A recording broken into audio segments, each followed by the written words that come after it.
Good afternoon, ladies and gentlemen.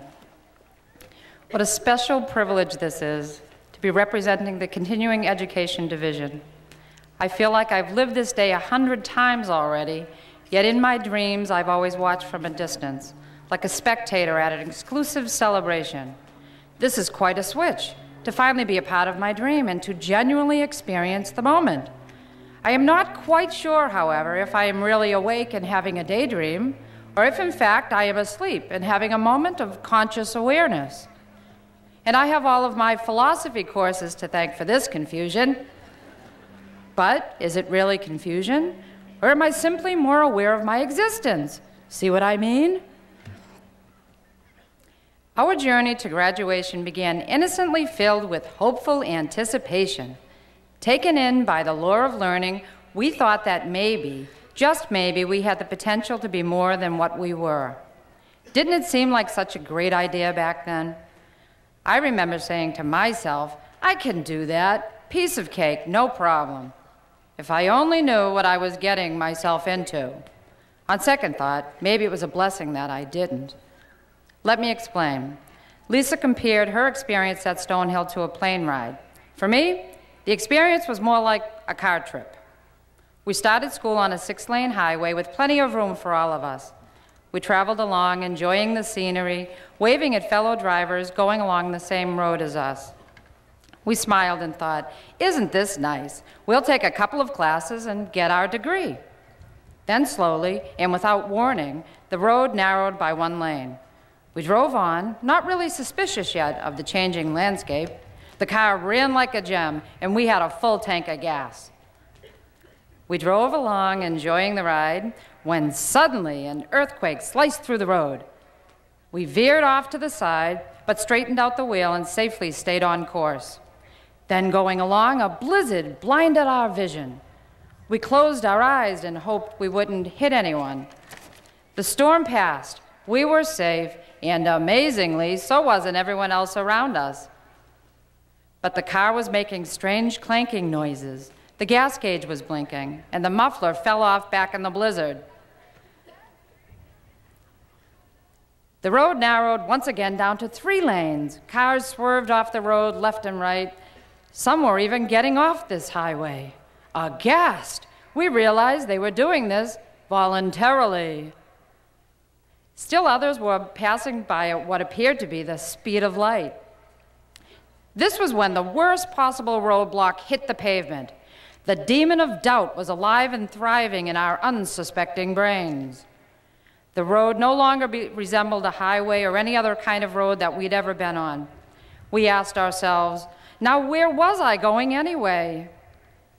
People going along the road held up signs that read, "Why are you going that way?" Driving by, we replied, "I'm not quite sure." Other signs included, "Turn around, let's go out." "Help me, help me." And the ever-popular, "Where do you think you're going?" Believe me, school was not the nightmare. No test or deadline ever compared to the chaos of living. But when things seemed really hopeless, there was always a smiling face or a caring friend at Stonehill who reached out a hand and took the wheel. When I wasn't sure I could keep going, someone here had faith in me. It is just unbelievable that so many people cared about what I was trying to accomplish.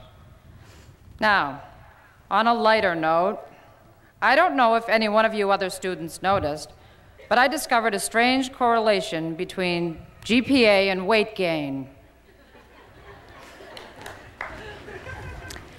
I wish I could attribute this phenomenon to increased brain mass due to an onslaught of learning, but I think I read about some studies that have actually documented this correlation. It's true. My own bathroom scale was mysteriously synchronized to go up 1 pound with every A I got. I found this to be a strange correlation, and I tried not to take it personally. I suppose weight gain and good grades is just one of those theories that we grudgingly accept, similar to the correlation between gravity and age. As I studied, I tried to find the beauty in all of this scientific analysis, but to be honest with you, I stopped using my scale about 10 A's ago. Graduation means that now I'll not only have to stand up and face the world, but I'll also have to stand on my bathroom scale again. Great.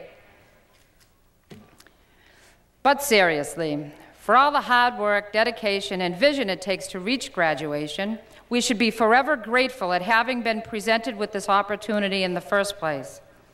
For so many people in the world, education is not even an option. They live their lives with the desire for knowledge and change, but ability, resources, or circumstance keeps the dream out of their reach. We should be thankful to our parents for guiding us, to our families for inspiring us, to the faculty for teaching and questioning us, and to the administration for creating and maintaining this beautiful environment we learn in. As we leave here today, let us continue to look for new ways to challenge ourselves and those around us, while keeping in mind that our expectations for others should never exceed what we expect from ourselves. Change begins from within. Let us appreciate what we have, take responsibility for the direction of our lives, and learn to love other people without expecting them to save us. We all need each other, and family is our most prized possession. In response to the #1 philosophy question of all time, what is the meaning of life? I would answer, everything in creation exists for the benefit of something else. Armed now with knowledge, let us wisely and generously follow our hearts. Thank you. The end. Okay.